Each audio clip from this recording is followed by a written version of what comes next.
Hey, you found the Midwest Motoring Podcast. We're an automotive podcast about just about, well, everything automotive.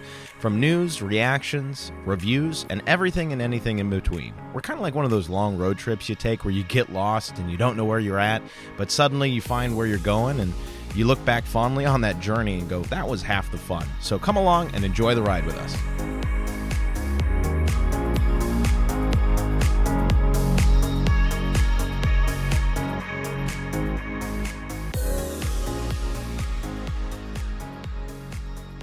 Hello and welcome back to the Midwest Motoring Podcast. My name is Matt Pesconis. I'm joined in studio by two of my good friends. I'm joined by, do you want to go by Boots or by Dan? Whatever, Dan Boots. Dan Boots Longinette and Randy Reinhardt from AutoSmarts Radio. That's an automotive radio channel here in Central Ohio. Broadcast on how many states now, Randy? We're on 29 stations. You can call me Socks if you want to, just to make it. Boots and Socks. No, No, 29 how about, stations. I can't say that. Okay, What can't you say? let's say Puss in Boots. You can say Puss in Boots. Okay, it's a cat. I've already apparently gotten an explicit moniker from Apple, so don't worry about it. Really? We'll just edit it out. You say a bad word, they do that. Well, so it's self-reporting. So we've been on the podcast, and one week I said shit. And so I marked it, I edited it. Yeah, nowadays that's the least of our worries. Well, the good thing is that the FCC doesn't have anything to say about this, but we'll just edit it out. But all of my podcasts, then it goes retroactive. So even the ones that we were very clean and crisp, they marked as explicit. Oh, so. boy. But that's the nature fine. of it. This is a open forum, long form podcast, so we just get to talk about whatever the heck we want to talk about. Fair enough. But so they run AutoSmarts Radio, as you said, 29 stations throughout the country. We weren't at one point, but we kind of back off. I mean, it's getting. Did that's a happy medium. Happy medium. That's just good enough. Yeah, over that. Sometimes too much of a good thing is a bad thing. That's very true. Yeah. But you guys also run a lot of the car shows around here too. And like last year, even though it was still semi-COVID-y, you guys had what? How many car shows? Close to 40. 40 car shows. So they are automotive experts. They're big in the Central Ohio and surrounding areas. And I've been on their radio station a bunch, and so this was a great opportunity to get them in. And I think it'll be a great opportunity to hear the behind the scenes, the history, the making of AutoSmarts Radio. So we'll be talking about that on this episode of the Midwest Motoring Podcast. See, that was pretty easy. Yeah. That was a pretty easy intro. We try to keep it flexible and easy. Okay. But Then you're on a Haggerty spot right now. no, well, we can. They currently aren't sponsoring the podcast. Why? Oh, I thought this was Haggerty's. It's mine now. Oh, okay. So I created it, and they sponsored it, and they are, they supported it when it was on, like, just getting started, so they were very helpful. But they have their own media channel, and so they're kind of going after their own thing. Okay. So who knows? Maybe they'll pick it up. Maybe they'll enjoy having a employee-based podcast. Yeah, right. But, no, we do our own thing, which is nice. Boots will sell you the network. I'll sell you AutoSmarts right now. That way it's all self-contained. Self-contained, we'll turn it to a podcast. Mm-hmm. We'll compete with... Keep the whole radio. Keep the whole radio. Make it, get rid of Jermaine. Everybody else make it Haggerty. I think radio. the number 2 podcast that I compete against, not like compete with air quotes, like they're the number 2 leisure podcast is reruns of Car Talk. Okay. So that's always fun to see They're them dead. up there. Yeah. Yeah. Well, it's all the reruns. So people just keep re-listening to all their old shows. Are we going right now? Yeah. Oh, I thought we were on break. Okay. Oh, no, we're going. No, we're just that real. Okay. Yeah, we don't stop for nothing around here. All right. So, Boots, Randy. My hair look okay, by the way? Your look hair great. looks great. It's great. It's good. Actually, you got a little color back, it looks like, Thank you. as you're moving Spent closer. enough money on it, so I should get it. Hair club for men. Just color? Like what? Just for men? You can't prove that, Rusty. But so I wanted to get you guys on here because obviously I've been on AutoSmarts a lot, and it's tickled my brain to be like, how did this all come to be? How does a group of, I mean, I've heard your story, and we'll get into it, Boots. Uh-huh. You were in sales. Right. You became, I guess, a public figure at some point. Well, here's something I've never shared with anybody, and this will be, I don't know if I've told Randy. I usually tell Randy everything, but years ago, I was at a Toyota dealership, and we were I worked my way up from a salesman to used car manager, new car manager to general sales manager. And the thing we took pride in at Toyota was always the customer was first. And that was legit. I mean, we really, Toyota really were strong about customers are number one. And you think about the car business back in 1988 through the mid-90s, that was not, customers were last. You made as much money as you can, you got the car, your goodbye was run deep, here's your keys, get out. Right. You know? Over time, that's come a long way. But I remember sitting there, I left the Toyota store and ended up at a big Ford dealership. And one thing I didn't like about the Ford store is how we treated customers. Okay. We were way big. And there was one time there was a guy I worked with, and he was one of my top-notch sales managers that worked for me for years. I trained him, actually. And we joked about having a infomercial TV-type show that helped people buy cars so they don't get ripped off. So that's kind of how it started. And I used to always joke about it, someday. Well, Columbus Motor Speedway, I was racing this junker division called Compacts. Okay. And a new TV station came to town. Well, they needed someone to be the expert in racing locally, but they had Randy, which was a professional play-by-play guy. So they sent him down the track one day, and I'd already interviewed, but I had no experience. Okay. No TV experience whatsoever doing hokey car commercials. And I interviewed with a guy, and he didn't want to hire me because no experience. Well, Randy came down the racetrack, and Jeff Knuckles, the owner of the racetrack, called me up to the race tower and says, hey, there's a guy here. Will you show him around on Dad's golf cart? So I'm like, okay. So Randy and I are out and about, and I'm showing him all the divisions, and he knew Columbus Motor Speedway, so we instantly bonded.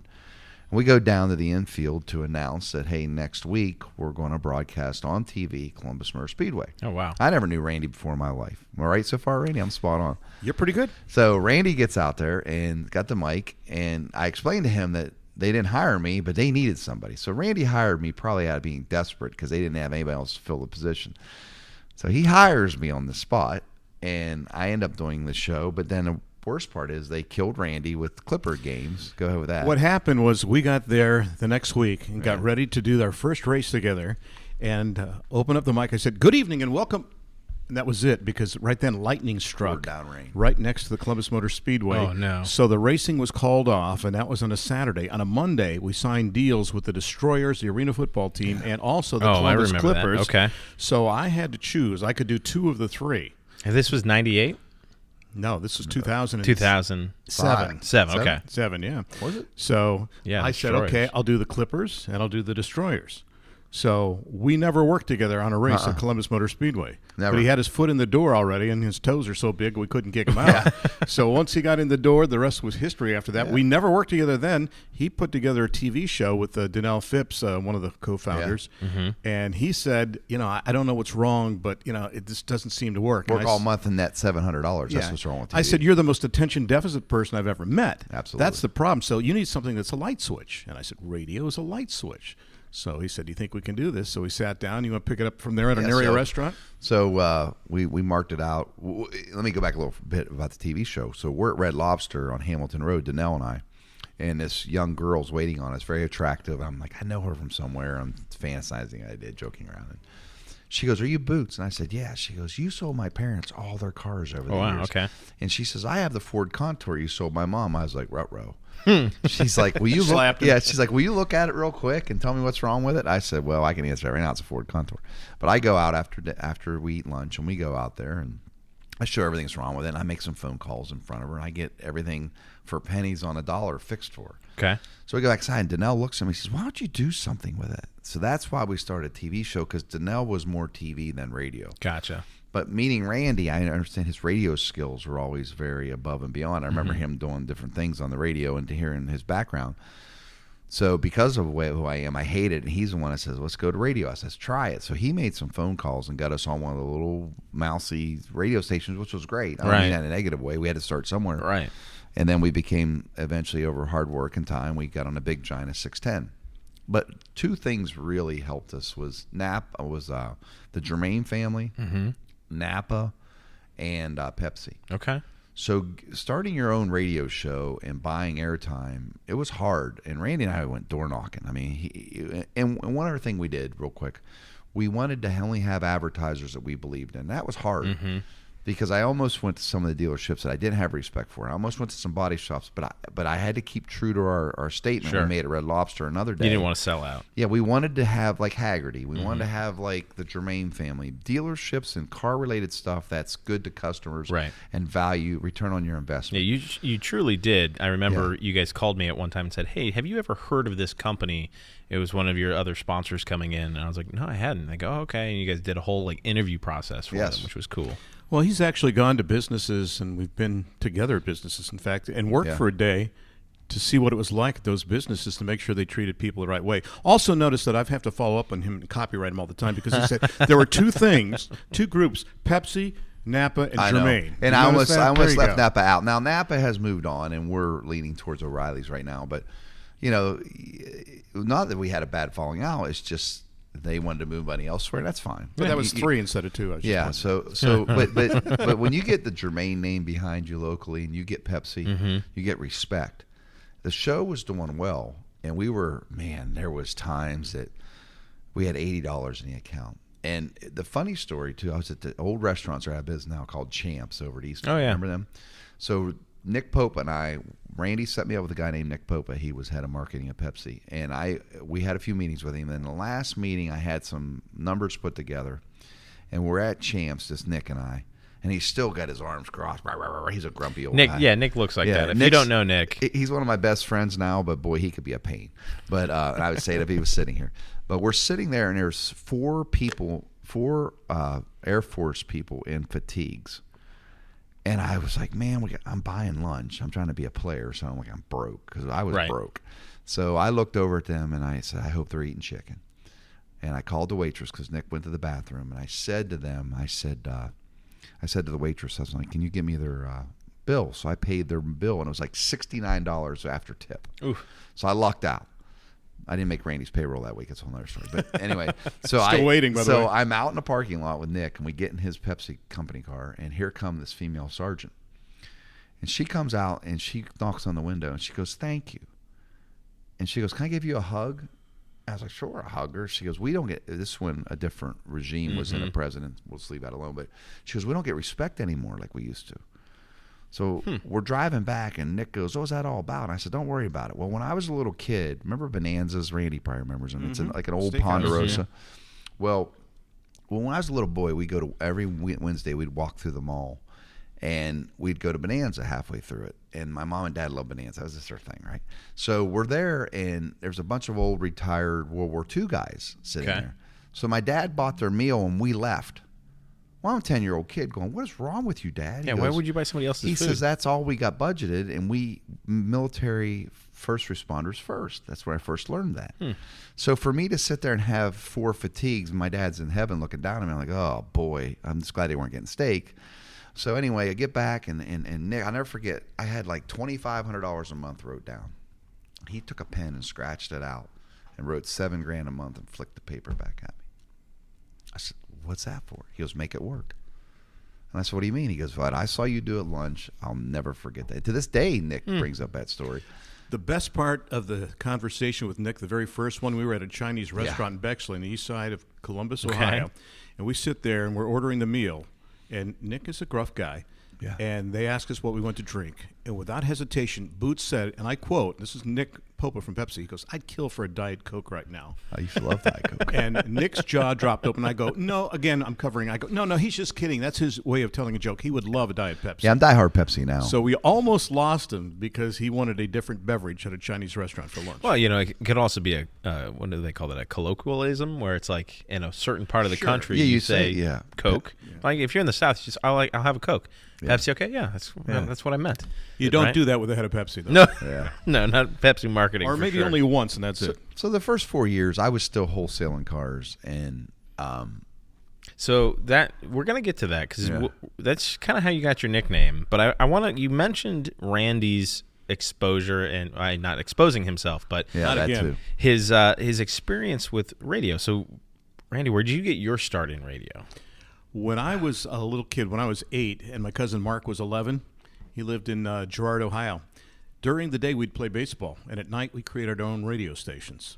and we had our own station, and we took for Like the really a real radio station. Well, we used a tape recorder. It was Okay. fictitious. Okay. And what we would do is for pictures of our DJs, we took pictures out of the obituaries and made our own listings of top 40s, and we had pictures of our jocks. So that's how I kind of got into playing radio and TV when I was young. To fast forward, my cousin went on to be a lead anchor for the CBC and City TV in Toronto, Canada. And he and I worked in broadcasting together for some 35 years because we started playing when we were 8 and 11, respectively. I went to Indiana University, got a degree in broadcasting at the age of 22 with my Yvonne DiCarlo, Lily Munster flowing hair.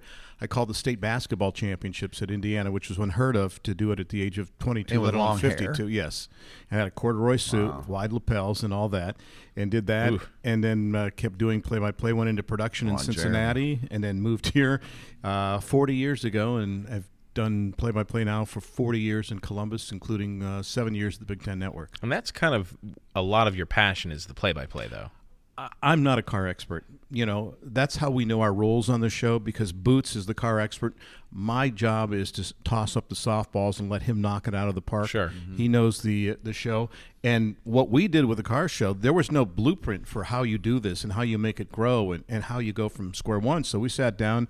I've got to say, my son Aaron, too, was a guy that was he's a bit of a savant when it comes to knowing radio and TV as well, too. He was indoctrinated at an early age. He didn't have any choice. In fact, he's one of the lead replay producers around the country, works every major sporting event. He was just over there for the Olympics. He did everything but the Super Bowl this past calendar year. The only thing he missed was the Super Bowl, and that was because he was doing the Winter Olympics for NBC in their headquarters in Stamford, Connecticut. So, but he and I sat down, and I said, this is what I'm going to do and how I do it. And he'd say, hey, how about trying this? So if you can imagine the input of a 13-year-old letting you know a better way to do things, that's what happened there. Mm-hmm. And to this day, at the age of 29, he's still advising us. And he's 29. Hard to believe. Yeah. Hard to believe. He looks so much older than that. And I'm but kidding. That's how I got into it, because I always loved it. My dad sold insurance for 25 years. Oh, okay. Never smiled. Wore a clip-on tie because he had a desk in his office too. A desk in his bedroom at home. And if he sat down at that desk, he put a clip-on tie because he was doing work. And he said, "Don't grow up to be like Daddy. Do something fun for a living." And my response, without hesitation, was, "Don't worry, I don't want to be anything like you."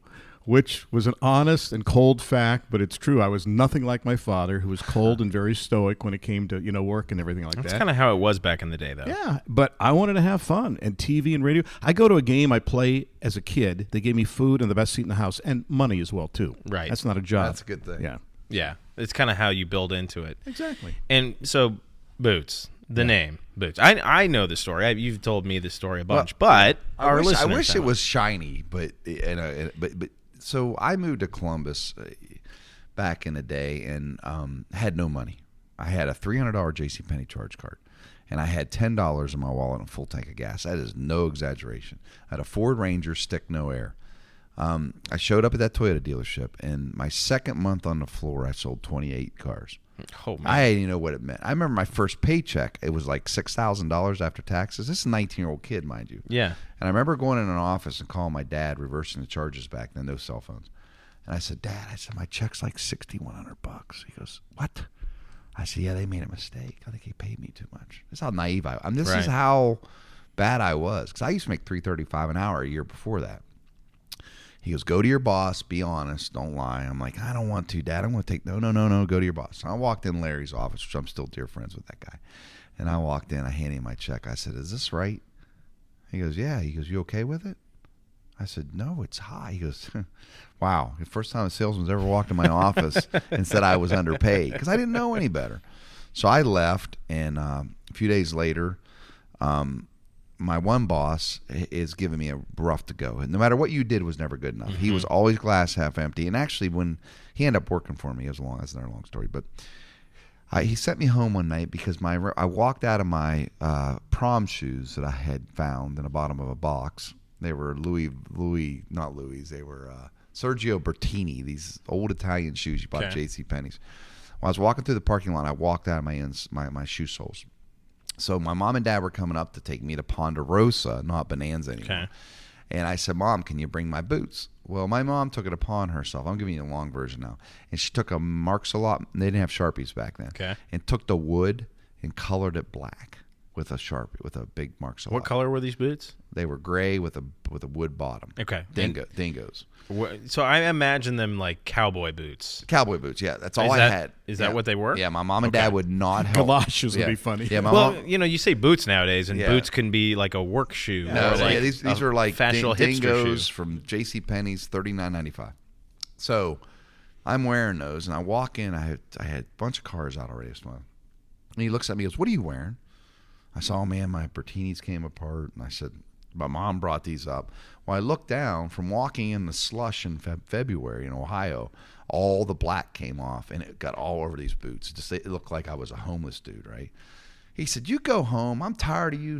That's not proper work attire." I'm walking out of the back door, and Trader Bud and Dan Hatfield's walking in. And they said, "Where are you going, Dan?" I said, "I'm going home. I quit. I had a box. I had all my stuff in it." I said, "I don't need this." And they said, "Well, hold on.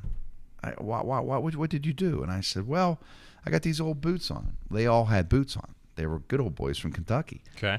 What's wrong with boots? So the rest of the story is I wore boots to work. It stuck. I got that $6,000 check, and I went and bought a pair of $300 snakeskin boots. I still have them, but I can't wear boots now. It hurt my feet. But I'm 54. But it's funny that it's stuck all these years, and my mom hated it till the day she left this planet. She's like, "That is the dumbest nickname ever." And most people nickname boots are a cat with white paws or some old lady. Well, I mean, Boots Randolph, I guess. I think that makes sense for you, though. It's like, yeah, you brought in and you had this experience, but you were also such a good salesman that everybody around wanted to keep you around, so it didn't matter what you were wearing. Yeah, and if the sad part of it, Scott's deceased now, the guy that did this to me, but it's funny, when I had left that Toyota store, he's the one that brought me to the big Ford store, and he had some issues, and they let him go, and then years later, he came to me, and he was my finance director when I was the general sales manager. But I never treated him as bad as he treated me. And it's funny because it was just his personality. And I used to say to him, "I should fire you every other day like he used to do to me, just to make your pucker." Mm-hmm. But great. He ended up being a good friend. I always was a good friend. And I look back now, some of my mentors, from Randy to a guy named Jerry Moore that would lie to his own mother to sell a car, to Larry Helsel, one of the most professional guys I work with. So what I have done to make boots in all these years is I took everyone that's influenced me in my life, from my father to my football coach to other people, took me under their wing and made me. And I always say this when I speak to the kids and stuff, just take your role models. You may not like them now, but when you get older and you look back, the hardest coaches I had, and my dad was very strict, but I love him for it more now than ever. I hated it when I was 15, but I didn't do drugs. I didn't hardly drink until I was out of high school. But I learned so much, and I had some bad bosses that wouldn't survive today, but they taught me so much with hard love. Sure. You could call a guy stupid back then, and this is why you're stupid. Mm-hmm. And you'd be like, "Oh." Nowadays, you call me stupid. No, you called me stupid because I did something stupid and I needed to know about it. Right. So, but I think there's a happy medium. Don't get me wrong, but I was thick-skinned. Just think, if he would have worn sandals, we could have called him Sandy instead. Sandy. And boots stuck, and it's funny. I just yeah, could have called him Thong. Yeah, the best thing. Only once. The best story I have is when people walk up to me and go, "Hey, do you know a guy named Boots?" I'm like, "Yeah," or "Dan Longinette, you sound just like Boots." That's funny how people have changed. My last name being Longinette stinks. Mm-hmm. That's a rough name, man. Hey, Pesiconis isn't much better. Oh, I know. If you played sports. Oh, yeah. Okay. And how did okay. Number 44. Number 44. Yeah. Yep. I don't know what your number was, but if I made a tackle. Lucky number 13. Yeah. There you go. 13? So if I love it, man. I was born on Friday the 13th. Oh, there you go. That explains a lot. Really? Yeah. Friday the 13th. So was my dad. This is my lucky number. I love the number 13. You're 14. When's your birthday? 27th. That's close. Times 2 is 28. Ooh, see, he knows nothing. I know his birthday. June 2nd's easy. June 2nd. See, I knew that. But Samsonite. Way off. Thank you very much.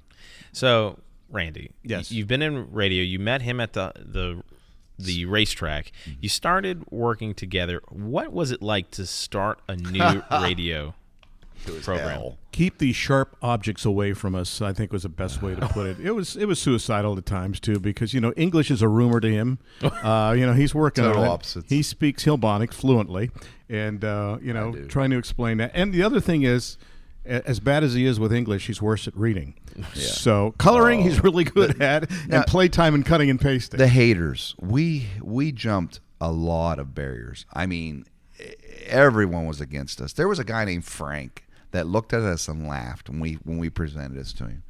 I said, here's what we got. We want to be on 7 radio stations with this. And he's like, you idiot. I mean, this guy talked so bad to us. And now he's hit rock bottom, but I don't want to see anyone hit rock bottom. Sure. But it's kind of like, dude, look, I would love to help him, but he was just, everybody was against us. Everybody, and then when we left, people begged us to come back. Yeah, that's what got me. That was the most ironic thing of everything. And we always over-delivered. That's probably the hardest thing in this industry. So anybody listening, if you're in media right now, you may be safe today, but tomorrow, if you have one of your big advertisers you've done everything right with, I mean, you have done above and beyond, and they bring a new person in, boom. Could be the difference. Yeah, and it's more cutthroat than the automotive business. It's hard. I've said it's raining. This is a harder business than when I sold cars for 21 years of my life. Oh, wow. And Randy, I mean, he's been punked. I've been punked. I will say I am glad. I love what I do. But it's like 2-day football. I can't do it again. If I had to go back and we had to build AutoSmarts the way Randy and I did, I couldn't do it again. I don't have the energy, and the doors slammed in our face. And some 26-year-old millennial, nothing against, I know I'm stereotyping, but they would slam the door in our face, and they would want all these research. And Randy and I had spent hours, and then they'd be like, oh, we're going to shelf this and get back to you. We've been told radio and audio has been dead for the last 15 years. This is the longest resuscitation I've ever seen in my life, because it is not dead, as attested to by this podcast. Sure. It's all on how you deliver the message. And what we try to do is, we complement each other. We compliment each other by attacking each other at times. I don't think I've ever heard compliment. But also complimenting, because I set it up. I know how to time things and everything like that. He knows how to answer the questions. And we try to segue things so it sounds like it's 1-2 hour pre-planned conversation. Right. But at the same token, people can tell that it's unscripted as well, too. We go where the flow of the audience takes us. We try to appease them. And also we try to make sure we appease our sponsors, too. And we've never forgot where we came from. This is the part that really gets me. Today, I was at Roosters, and I had a meeting with Custom Air on one of the other shows I do on 610, and a guy, his son's a starting linebacker for Ohio State. Oh, wow. I got to meet him and through Mindy, my other co-host, and I'm talking to the guy, and he goes, oh, you do radio, huh? I said, yeah. I said, I do a show with Mindy. Oh, I don't listen on Sundays. I said, I do another show called AutoSmarts. He went, nuh-uh. He went nuts. This morning, I was ordering straw for the house. We're going to have a ton of dogs. He drinks a lot. Oh, no. Yeah. Yeah. So we have dogs, and they've got a muddy mess, so I'm going to get some straw. So I'm calling around, trying to find straw nowadays. That's hard, man. So I call this guy. I'm talking to him. He stops. He says, what's your name? I said, Dan Longinette. He goes, man, you sound just like Boots. And guess what? He delivered 8 bales of hay to my house, straw to my house at no charge, because he likes AutoSmarts that much. And I said, I will pay you. So I put $100 in Rooster Bucks in the envelope under one of my little statues out front. Sure. But it humbles you, because you want to be known and you want to be, but when people actually come up, and I don't think, maybe we've been doing this almost 15 years, I've had maybe 2 people snap at me. Really? Because I said something bad about Chrysler. Sure. Or I said something bad about something, but never, ever. I mean, I would say. Not about any of the other stuff you've said? No, even my political views. I'm very political, which Randy is not. But when it comes to car-related stuff and I feel a politician's screwing up, I'm going to call them out. Sure. I don't care. It's not that I don't feel political. I don't feel it means or adds anything to the show. Sure. For me to add my comments at that particular time. I think it would, though, because he was fired up last week. Oh, you were fired up. But it is, I mean. You were also fired up about the pounding.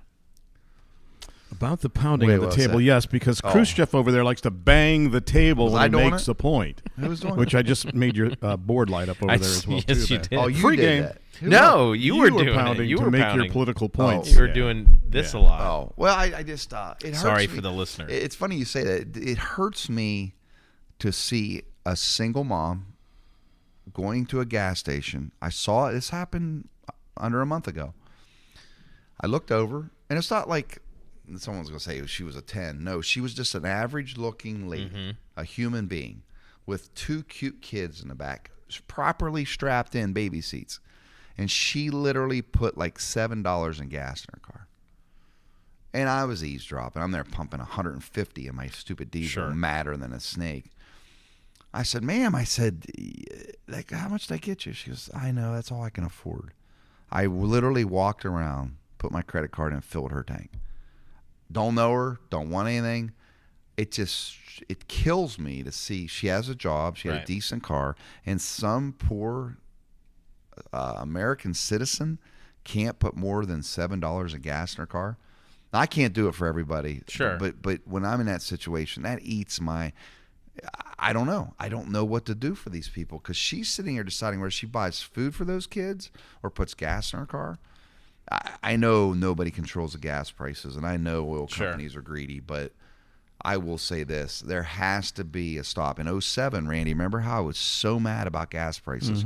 That was George Bush, so you can say right, left, middle, whatever. But that could kill a family's budget quicker than anything. Sure. I mean, even for, not that I'm not well off, but like even for us, when I fill up my truck, I have to like schedule it around when pays are coming in because it takes. Like I just filled it up for $150. Like that's not a small amount of money for some people. So it's like, no. Think if you made $20 an hour, that could crush your budget. And that's why we try to come up with adequate fixes for the people that call in that have questions. If we feel that they can afford this kind of fix, we do that for them. If we feel that they, are looking for something on the cheap, lesser end, we try to do that as well too. So it goes back to the term AutoSmarts. Which is the smarter thing for them to do? Where did the name come from? It was Car Smarts, Vehicle Smarts. And what had happened is, I'll never forget, my ex-father and I were putting a sliding glass window in his back door. And I drew the car first. I have the original drawing on the studio wall. And I drew it first of a talking car. And okay, I've seen that car. And then Danelle and I were going back and forth and back and forth. I said, and then boom, we do own the car. I do own the rights to the VH1 thinking bulb. Okay. They never trademarked it. I own that. I could actually probably sue VH1 for having my light bulb on some of their stuff. But I'm not that guy. I am. Yeah, but we... Why wouldn't you be? It was coincidental that I drew the same almost exact bulb. But it was just AutoSmarts. We want you to be smart. And I don't claim to know everything about cars. I know a little bit about everything about cars. Sure. Yeah, you're dangerous enough that you can educate the common, barfly. I can coach you and I know nothing about cars. But you have. In 14, 15 years, Randy's come very through a little osmosis, or automosis, I guess. Randy, what if a person's getting oil changed while the car's under warranty? Where should they go? They should go to the dealer. Okay, should you ever flush your transmission if you never flushed it? It depends on how many miles you have, but normally I would say cars now. Anyway, let's go to Matt on line 2. Matt, how that's can what I'm saying. He says that it's like sales. Oh, sure. He taught me how to be a B+. I'll never be him on the radio, but he made me from squat to where I'm at. Right. But I've also helped him sell. So it was perfect. He brought stuff to the table that I didn't have. You complement each other, like you said. So it worked out great. I mean, Randy going, some of the things he says, I'm like, hey, who taught you that? Or I do something. He taught me how to read scripts. He taught me how to flow. Now, sometimes he writes stuff that makes no sense to me, and then he has to coach the dumb hillbilly. We work in perfect unison and have nothing in common. Right. Think about that phraseology right there. I know. Think about it. And I'll say stuff like that. I'll be like, like I always joke about the green cars. Mm-hmm. I don't care what other people do. No, it's none of my business. If you buy a green car, don't expect me to like the green car. Right. I mean, I like green cars, but I wouldn't buy a green new car. But that doesn't mean I don't like your car. Mm-hmm. So I've always been that way, and I've always... By green, do you mean color or eco? Green. No, that green. Yeah, don't even get started on that. But I used to see when I sold Toyotas, everyone wanted a green Camry. Interesting. And I think that's what turned me off. Why don't you like green cars? I'm burnt out on them. Okay. Now it's just silver and so white. much. Silver and white have taken over, and it's just like, whoa. I like red, black. See, I can't stand black, blues. white, silver. I want to see some color. Black, I love. I do like red. I do like white, but I like the pearlescent whites because I feel like it shows the lines better than a white car. Oh, yes. Now, here's one other one. You know how red cars get the most tickets? Randy knows this one. Why? because they're flashy, I'm guessing. Most sports cars are red. Well, I mean, And most sports cars, what do? You go fast. yeah. So that's I mean, why the old folktale is. Here's the funny thing about that, though, and I don't know how this happened. I got more speeding tickets in my red Dodge Durango than I ever did in my bright red, flame red. It was torrid red, I believe it was the actual name of the color. What was GTO. Really? 5.7 liter, big, loud exhaust. How You many never tickets are we talking about here? I had 4 tickets in my Durango. Wow. Okay. Wow. And none in my GTO. Now you got to get a pigeon. I always call them the pigeons. When someone blows by me on a freeway and I'm going, say, 69 and a 65, and they're going 80, I'll put them out there about 10 car lengths, and I'll always stay in the slow lane, come out, go back, come out, because he's going to get popped before me. Now I use some common sense. I do it in a safe environment, like Sure. east of Columbus. I'm on 270. You get picked off in I've been with 70 and 71 south, south of Columbus. I don't understand why there's so many cops out there. easy picks. That's revenue generating. I mean, the highway patrol is huge out there, and You know it's how just much like, money that makes I'm for sure. the state? Well, especially pulling over a big rig, right? I mean, think about this. In 1970, every car had bias-ply tires. The brakes were mostly drum brakes on the front. The roads were horrible. The speed limit was 70.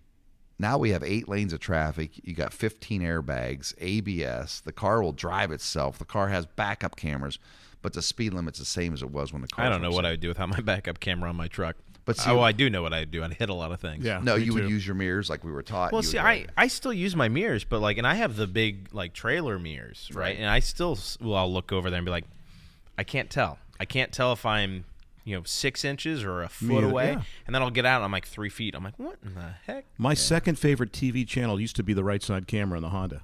And they got rid of that because I would leave it on and go, hey, there's some interesting looking trees. Oh, I didn't see that before. My wife would go, hey. So you're hey. talking about when you could leave the blinker on and it would give you the image in the Sure. the center console. Yeah, I loved it. It was second favorite channel. I'd watch behind like MLB Network Television or something like that. Yeah. But they got rid of that, so I had to live without that. But no, Boots has done a Hyundai great has that job. now. The thing about Boots is Boots can read people almost instantaneously, and that's something that you cannot teach. Yeah. That's an That's a innate sales skill. thing, yeah. It's sales, but it depends on how you want to use it. And he can use it for good, Yeah.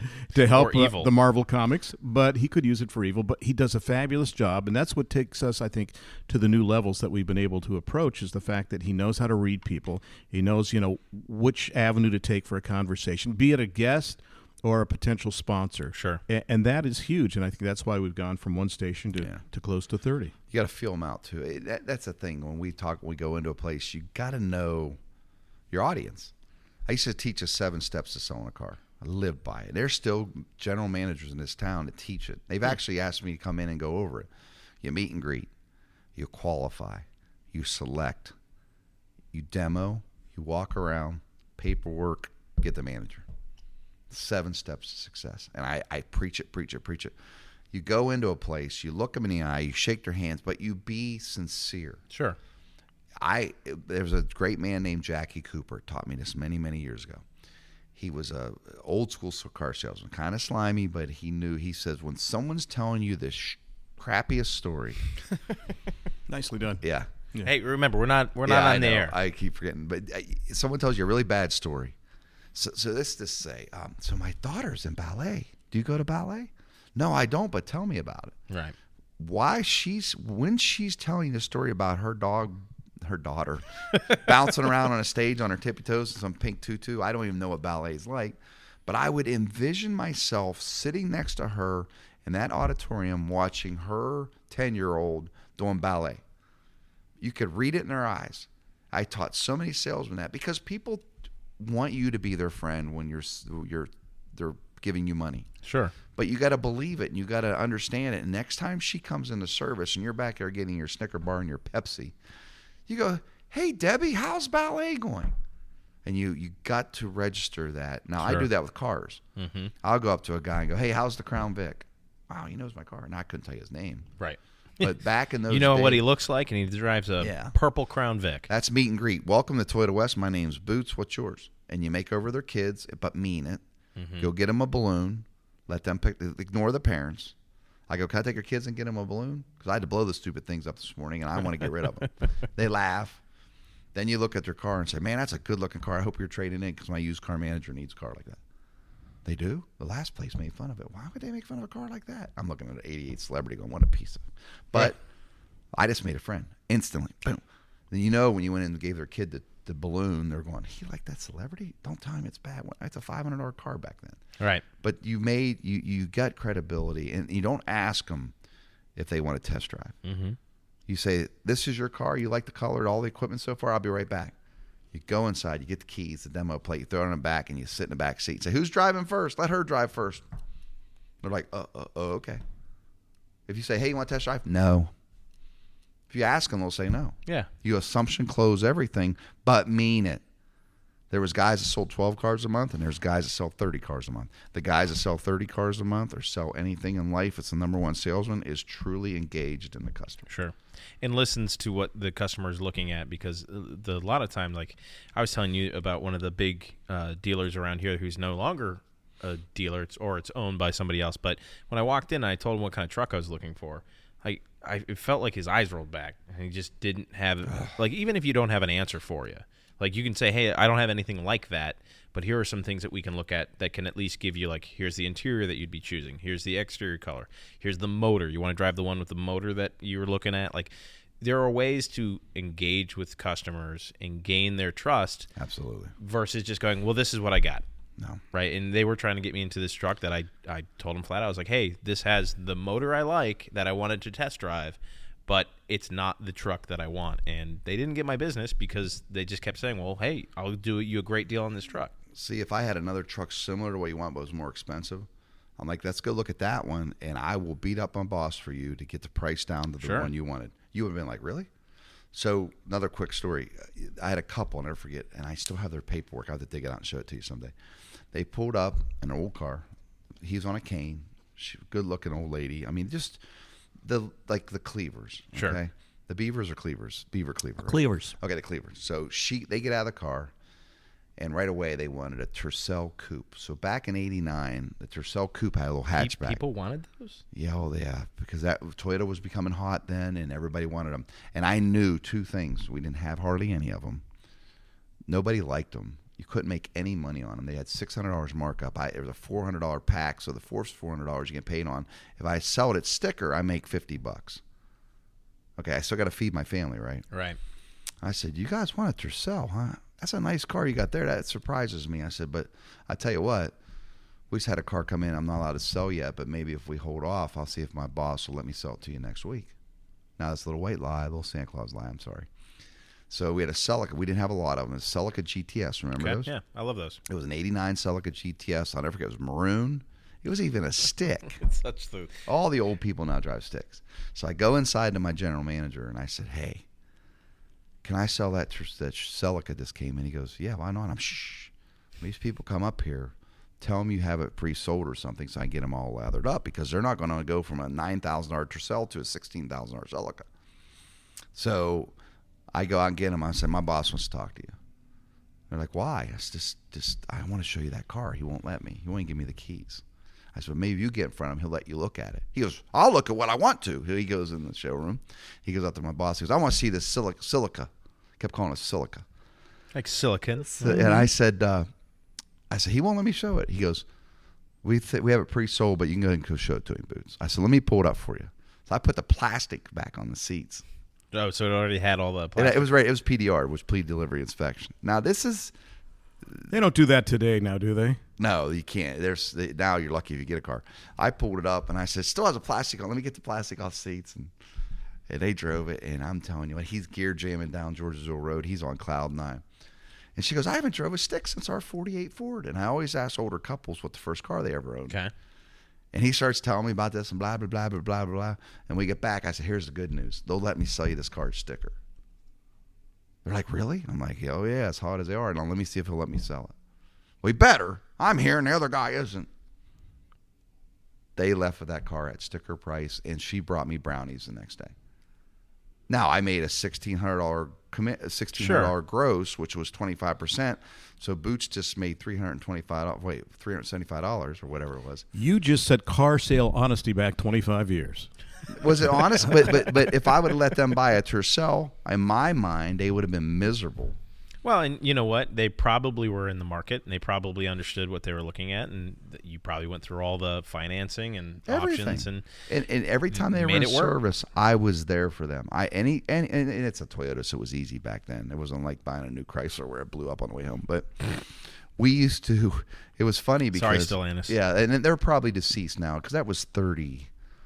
What was that, 33 years ago? Yeah, isn't that crazy? And if they were 60, unless he's probably 90. I hope he's still alive. Older than me, maybe, huh? So here's a question for you guys. Speaking of like how old those 80s and 90s cars are, you guys talk a lot on your radio station about classic cars. Now, you do talk about new stuff when people call in, and ask questions about, the Ask, AutoSmarts part of your show. But like, why do you guys still focus heavily on the old stuff and aren't? Not that you aren't bringing in the new stuff. I can answer that honestly. I'm scared of them. Really? I'm not scared to the point where I know where to send you to get it fixed or where to scan it. For me, my 57 has fuel injection, but the 57 I'm currently building has carburetors because I'm out of my element. It's like a golfer trying to learn tennis. I can do both. If I was a golfer, could probably play tennis pretty good, but he won't be good as a tennis player as a golfer. So for me, making the switch to the LS craze, I respect it, and the 35-year-old guys are putting LSs in all their 57s. Right. Now, I did do the disc brake thing, which I fought it for years, and I did do the fuel injection thing. But I think it's just you get stubborn, and I always joke about the guy shoeing the horses, and the Model T goes by. He goes, "Who wants one of them loud old oil burning piece of rubber?" Next month, he's working at Ford. Right. So I understand it's coming. But for me, I'm at the point in my life where I don't want to learn anymore. Sure. Only when it comes to the show, and I'm like a guy calls in with an 05 Chrysler 300, and this is going on with it, I want to help him. Right. But I personally don't want to work on that car. But the show, too, is built around personality and community. And does the newer car offer you that? No. The classic car does. That offers you that sense of community. Here's the car show. Let's get together. Right. And from a personality standpoint, it fits him better than too, because the way he talks, the way he approaches things, it's kind of like a classic as well too. And that's what we've tried to sell, I think, over the last 15 years. And you combine those together, so classic cars are a perfect fit. It gets our sponsors involved on a next level as well too. So the whole thing is a nice marriage of everything that we talk about. The interesting thing, you guys talk a lot about classics, but you've also done a lot to modernize your guys' show. Like, you've gone out of your element to do, Facebook Live. Oh, yeah, it was rough. The open source broadcast system and things like that. So we started 5 years ago working with Ford to get them to use Skype because we said, here's the deal. Phone calls are expensive, especially with the business package that we have. And I saw a way to do that and also get a clearer, crisper sound than what you get on a cell phone. Sometimes it sounds like an Oracle Razor. Sure. And we figure that if they sound clearer, people will listen longer. There's better credibility that helps the guests, that helps our show. It sounds cleaner, and it's a win-win, and it's cost-effective as well, too. So Ford went with us. Now, we had to get rid of the video portion because one time we had a lady out in California who was a member of Ford who still had her hair in curlers and forgot that she was doing a video feed as well, too. So, but because of us with Ford happens now, once, right? Yeah, it always happens once. They've done Skype for the last 4 or 5 years, and we try to get a lot of people to do it. In fact, we've done Skype with you in the past as well, too. Sure. And it's a clean way of doing it. Zoom is great for meetings. It sucks for interviews. Sure. The quality is not there. You can get 16 squares. You can do Hollywood squares, the Brady Bunch if you want to with Zoom. Right. But you're not getting the quality that you get with Skype. Yeah, you got to pay a little extra on the Zoom to get the quality. Back to your question about why. I think it's our demographic, too. I think 55 to 72 is my wheelhouse. Sure. I pretty much, those cars are in my DNA. But I do like an 86 IROC. I do like an 88. I had a Hellcat. I mean, I do but even the Hellcat, probably the craziest thing I did was put aftermarket wheels and a bigger tire on it. Right. Well, I mean, geez, what do you have to do to a Hellcat? Yeah, I know, but there's I've seen one the other day with air ride slammed and a guy had it twin turbo. Some guys pull the supercharger off and they go, "I'll just twin turbo." I know, it's like, what? The 5572 is interesting because it's the age group of our listeners and also the year of the cars that he likes the best, too. It's just the cars I'm passionate about. And when I was 10 years old, the first car I ever taped off so my dad's best friend could paint it was like a 71 big block on it, 4-speed. He was painting a green Corvette red. It had beige interior, but I took that car to my senior prom. But it's a 454 4-speed. But that's my wheelhouse. And what I used to be every night, but anymore maybe a few times a week. I used to Google a car, anything, just one more car, and something I don't know, something harder, like try to learn it. Yeah, I would Google 55 Buick doors. Okay. Because they are the olds, and the Buick, Pontiac, Chevys had the same doors, but the Oldsmobiles didn't, or vice versa, something like that. But I used to always like that Cadillac on your screen right here in the studio. You know, like that Mercedes, that's out of my element. But what I do know is where I could send you to get the car fixed. How eaten up is he by cars? If the house is on fire, Boots, what happens? You get the dogs, get the cars, and yell for the wife out there. Oh, you're leaving? No, I want to get the dogs out in the cars. Right. She can run out herself. Right. As you're running out the house, she's you third. run up to her. It used to be the cars, then the wife, but now I love my dogs more. So it's it's cars, dogs. But I just and people know me, and radio will attest to this. I am a diehard. I like my 57. As a matter of fact, in my will, it clearly states there's $1,000 in my will set aside for one of my life insurance policies. And I have a friend of mine listed, and we put my car on a lift, and we took a Sharpie, and we marked the frame. When I die, I get cremated, and my ashes go in that under frame? the driver's frame, the factory part of the frame. They're going to weld me in a box. Some people think that's nuts, but I want, I told a friend of mine the other day, he goes, man, I'll never be able to visit you. I said, well, whoever's in my car, just come up and talk to my car and talk to me. That's just my goal. And when I was a little boy, we would go to museums. I'm wondering if that's like a biohazard. Well, if you thought My Mother the Car was unique back on NBC in the late 60s, we're talking reality here. I used to go to my dad, one of the hardest butt whoopings I ever got. We were in North Carolina. My dad hated 57 Chevys. I was 57 Chevys. So we went into this museum, and it was all Fords and some oddball Cadillacs and different things. And I went up to this old-time janitor guy, and I said, hey, you ain't 57s? He goes, there's 2 out back, but they're in bad shape. Back then, you'd have alarms on every door. Right. So I opened a side door. I'm maybe 12, 10. Walk out. I see a 57 wagon and a 57 four-door, and I go out, and I'm sitting in the wagon. Well, didn't think about telling my parents. My mom and dad are freaking out. Someone stole Danny, which would have been a blessing for them. But Amen. My dad found me. He was fire red mad. And I think as he gave me my spanking that I deserved, nowadays it's not kosher, but it was funny because I remember him going, these daggone 57 Chevys, I need to beat your butt so you don't think of them things. Blah, blah, blah, blah. But as time went on, he just finally gave in. I wish he was alive today to see my 57s because he'd just shake his head even worse. He was such a diehard Ford guy. And that's just it's who I am. It's funny how people become so ingrained into the ethos of a certain manufacturer. Well, I'm stuck with my 74 Gremlin because it was my first car, so that's the memories. running joke of the show. But, I had the first GPS system because I could look down on the right floorboard and I could see the white line along the side of the road. that was your driver's lane keep license. assist, right? My first GPS there. I was able to find out exactly where I was on the road all times. Yeah, that's Like I said, you can ask any old guy. What was the first car? I mean, when I say old, I mean like... My age. No, even older than Randy. I'm going to say... like 70 to 65 90. to 70. Yeah, well, he's 67, aren't you? No, I'm not, but thanks for asking. But Let's go back to the phone lines. yeah, but it's funny that I would have the meanest customer in the world. Salesman come up to me, Boots, get this guy out of here. He's just being a total jerk. I'm looking at his credit app. I'm looking at his name. And I'm like, I got this. I go down, move all the paperwork aside. Sir, what was the first car? What do you want? You, some manager, going to close the deal? I went, no. What was the first car you ever owned? What? They're like, I did it all the time. It's like my claim to fame in car sales is I said, what was the first car you ever owned? Well, what was it, honey? It was a 37. And back then, everybody stayed married. So most of them were married 5,500 years. And she remembers the car. He'll tell you how many apples he traded in a bicycle and $10 and mowed the grass for a year to get some 36 Plymouth. But I had to put oil in it every day. And the tires, they blow apart. And they go, boom, right then you made a friend for life. Right, they open up. You got your common ground. And You're past the defenses. And I'm so glad that you work with these younger generations, and I do reach out to them, Randy. I go out of my way to make over these guys under 30 that have cars because they can't afford a SS 396 Chevelle. I mean, unless your parents are rich, then they don't get it. But when we were young, when Randy and I were young, you could buy a nice Chevelle for $1,500. That car right now is insured for $100. But I don't know what happened. And in a way I'm glad, and in a way I'm sad, because when we all die, I don't think there's enough kids to take up all these classics and save them, and it's really scaring me. We're gonna have a lot of casualties in the classic car.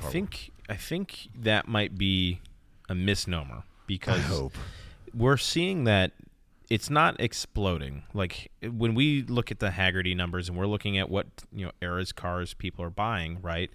You assume that and you know what happens when you assume, but you assume that the trend with the generations follows the trend and the age of those people who are in the buying segment. So right now, millennials kind of are where the baby boomers used to be. They have better jobs, they have homes, they've purchased, they've got wealth now, so they can start buying up their nostalgia, and so they are nostalgic for 80s, 90s, and early 2000s, right? Whereas you just kind of keep following that, and that idea of classic has to morph around that. But all that being said, we have not seen the hot rod era cool off. Good. To see that. So it's like we're seeing the 80s and 90s come up, but we're not seeing that, the old cars are cooling off as much. But you are seeing the problem is flipped, is that older people who love their cars too much are not necessarily valuing, but they're more aware of what the value of the car can be, and so they're selling them at higher premiums, putting them out of reach of the younger generations. Good point. So you've got higher values for the car. We just looked at a 69 Camaro SS. We looked at it in January, and I told you on your show, it was, I think, $51,000 for a level 3, which is our average. Like, it's got patina, it runs, it's good, nice interior, but maybe it's not the best car in the world, right? It's probably not winning any car shows. That's level 3 average. $51,000 at the beginning of the year. Now, due to our political, space, as well as just the hot market that it is, in April, so 4 months later, $71,000 for the same car. That's good. Except for it's not good for a guy. It's not good for a guy like me who wants one, right? So if you're wanting these cars to stay around, high prices are great for the person who owns them, not great for keeping them around. Now, I've said this before, Randy. I always say I think you get 96 months on a classic car.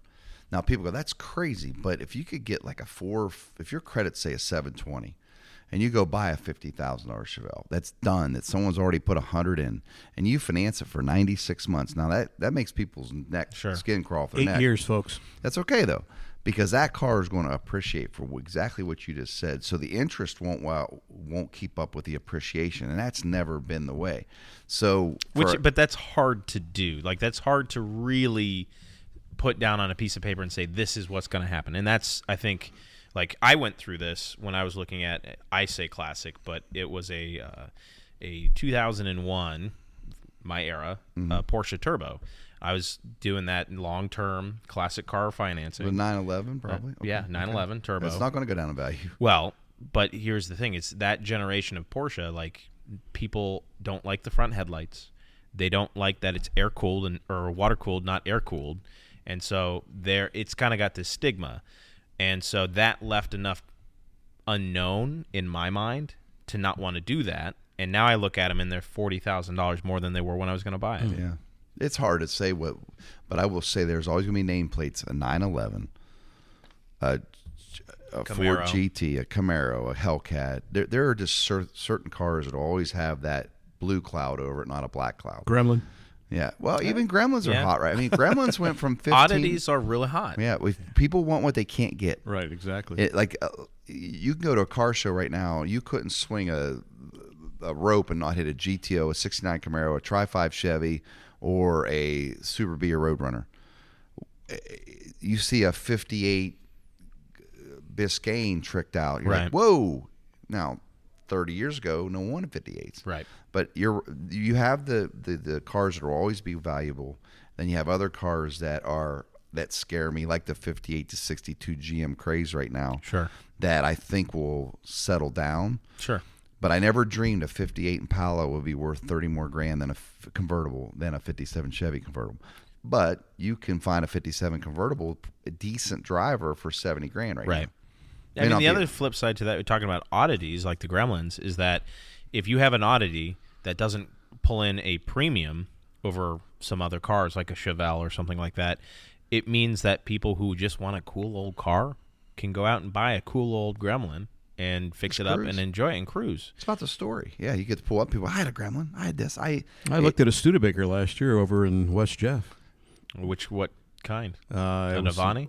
No, I wish it was, because that's my favorite. It was a Lark. It was like Lark 4-door. Yeah, Okay. It was 50. It was kind of a light. It was almost what I would call a ocean wave blue color to it. No and I sail wanted blue, we like call I almost bought a Navani, it was. and the guy wanted just a little too much. It needed a lot of work. And See, that's the thing. I grew up in northern Indiana, born in Ohio, but raised in northern Indiana. And if you did not have a Studebaker next door to you, you were in a communist neighborhood. Right. You had to have a Studebaker because every other house worked for Studebaker. So that's where I got my love for that. yeah. Be nice to have loyalty back like that. There is no loyalty in a car business, and I say classic cars. Yes, I'm not new cars. There used to be a time where everyone had a Toyota, everybody had a Honda, everybody had a Chevy family, Ford family. But now cars are so well built. I still believe Honda and Toyota make the best cars on the road. I will always say that, just because I do a lot of lemon law cases. I mean, for the amount of money you spend, and they're both made in America. The Camry is the second most American-made car in the world. But we opened the door to those manufacturers to let them come over when we were building junk. The Citations, the Chevettes, the Gremlins, the Malaise era. I mean, look at a 75 Camaro. Had no horsepower, had big, ugly chrome bumpers because Ralph Nader and the guys did all these stupid laws. And it just ruined our big three. Meanwhile, here comes these foreign companies building a better car, more affordable. Yeah, they rusted out, but they eventually bought the steel mills up. Now they're kicking our butt. But I hate to even say that. When my dad was a steel mill worker, when he died, he had a new Toyota in the driveway. He had enough. Well, and the thing is, like we talked about this on one of our other podcast episodes about the chicken tax, is that like a lot of these Japanese cars got, priced out of people's mind because of taxes and government.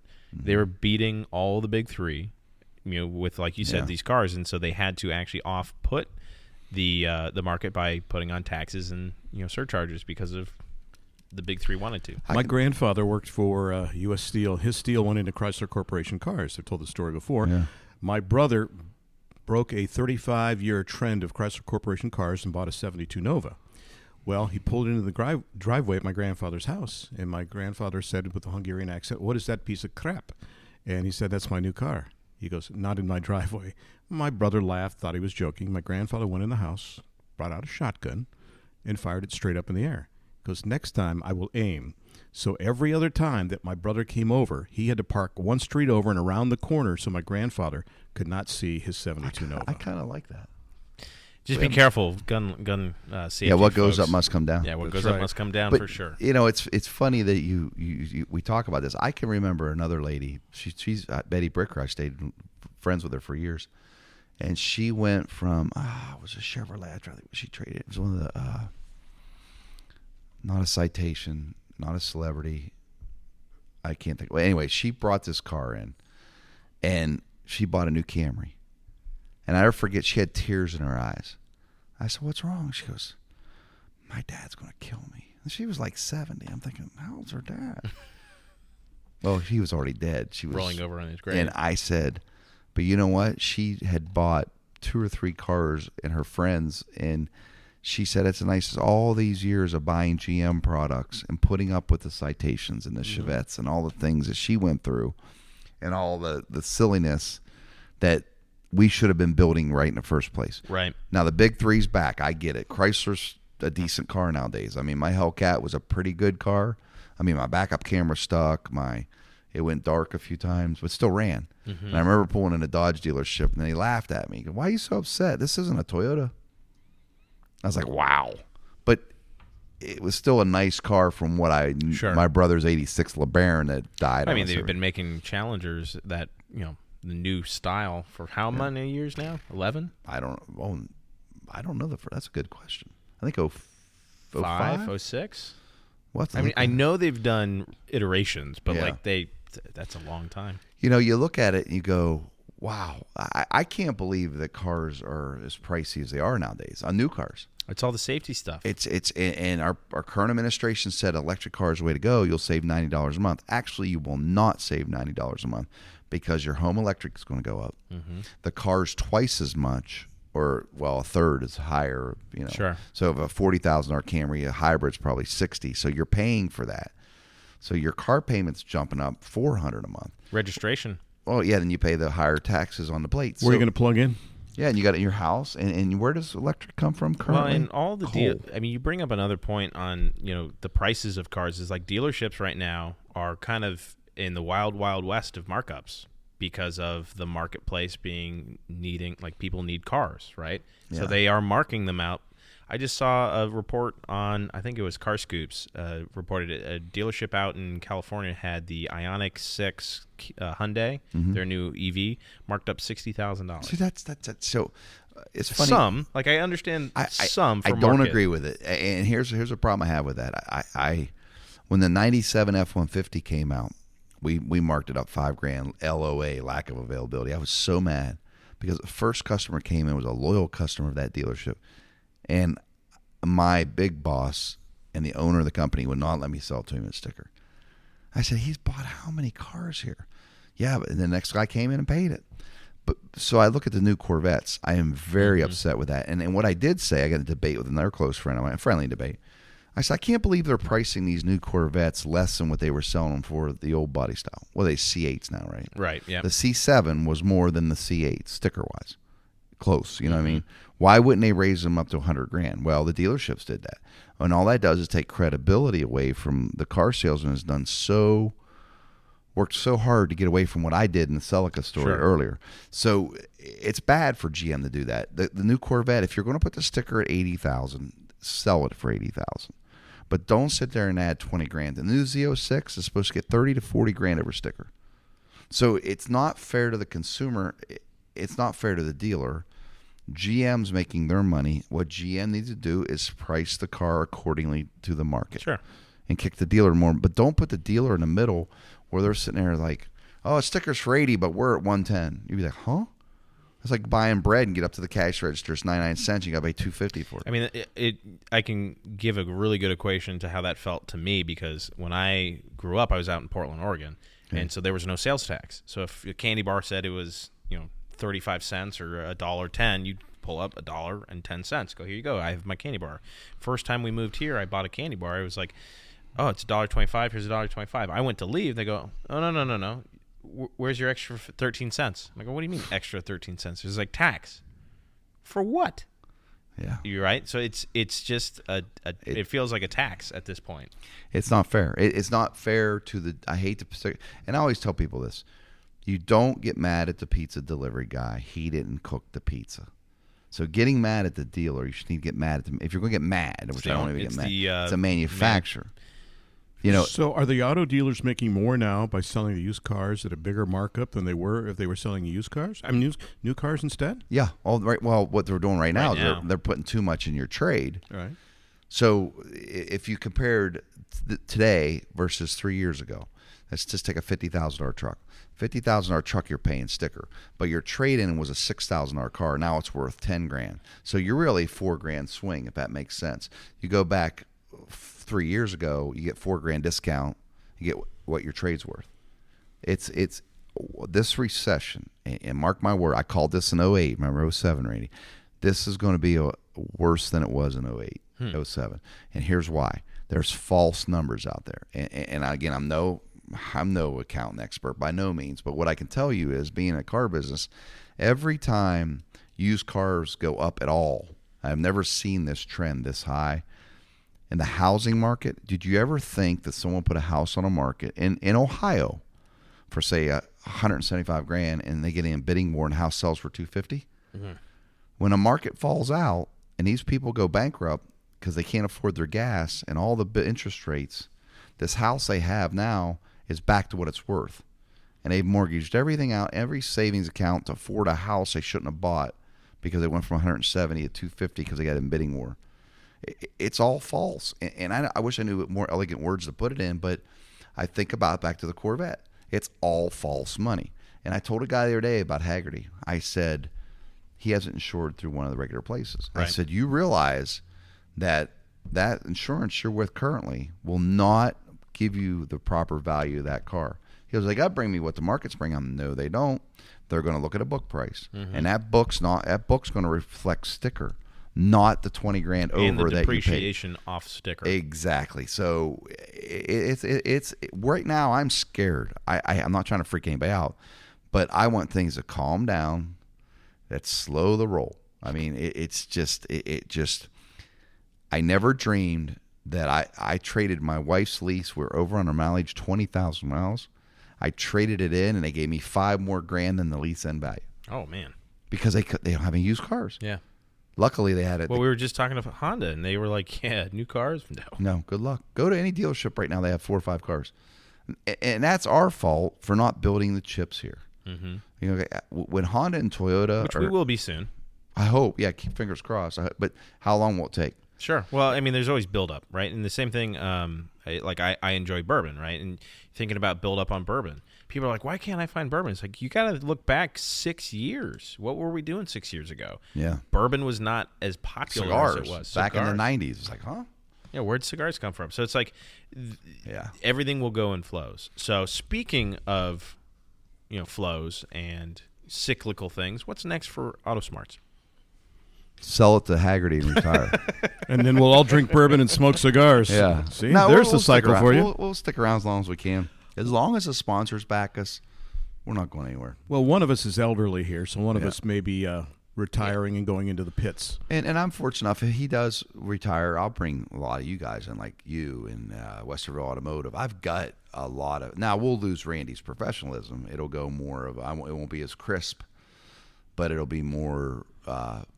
I don't know. It'll be we'll lose. It'll be better, is what he's trying to say. No, it'll be a little different, but it'll be the same. He's taught me as well as he could. Sure. And I think you're regimented, right? And it's funny when I see you'll be going looking at everybody like doing the break signal. That's his thing. Yeah, like hey, we're taking a break. It's funny you say it because the other show that I do, it's just a political raw show, and my co-host is a true professional like Randy, but she's worse on breaks than I am. So I turn in, Randy, we got a break. I'm looking at the clock. And I go, oh, gosh, who'd I turn into? So, and I always take us at a break. I think that's a compliment, but I'm waiting to figure that out here. It is. But there are times when... You're seeping into him. I am. Yeah, we've learned a lot from each other. And I think he knows... There's probably 5 people in the world I trust that knows all my BS, and he knows it. And I don't hide anything from him. Hey, if we're low on cash, I'm like, Randy, I'm going to give me we're going on a trip, and it's a big event. I mean, we've been very good partners for 15 years. It's been a good team. He puts up with my temper. I believe it. And I put up with him. I mean, we both have our little Oscar the Grouch. Hey, but that's what makes a good team, right? Being able to work together and to... Yeah, it goes back to the bourbon again, I think. He don't drink. He should. I will now. I drive him to drinking. Boots, Randy, thank you so much for joining us today. Where can people go to check out more of AutoSmarts Radio?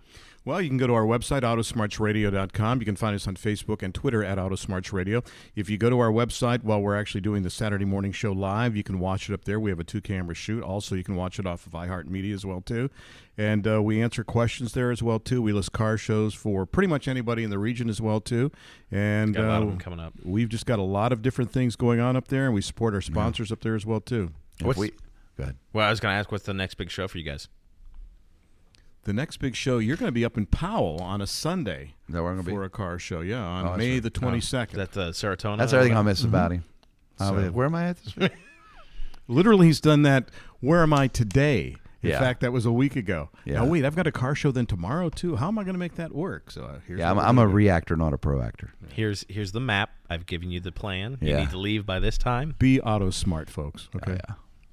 Well, that was like a reflex, by the way. Like I just said, where can people... And you just came out.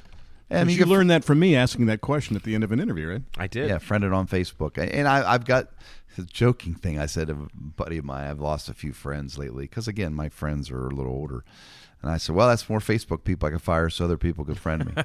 I wish Facebook would give the number up higher than 5,000. Yeah, I let them go once they go. That's my funeral for them. But no, it's a bad joke. But we try to keep to Facebook. I tried to audit the friends on there that haven't been active for many, many years, or they've. Is that why you removed me? I get it. No, you're still on it. For now. For now, yeah. For now. Randy's not on Facebook because he used to be a male stripper for blind girls. Oh, okay. And loving it. Well, this has been the Midwest Motoring Podcast. As always, guys, stay safe, stay healthy, and keep driving.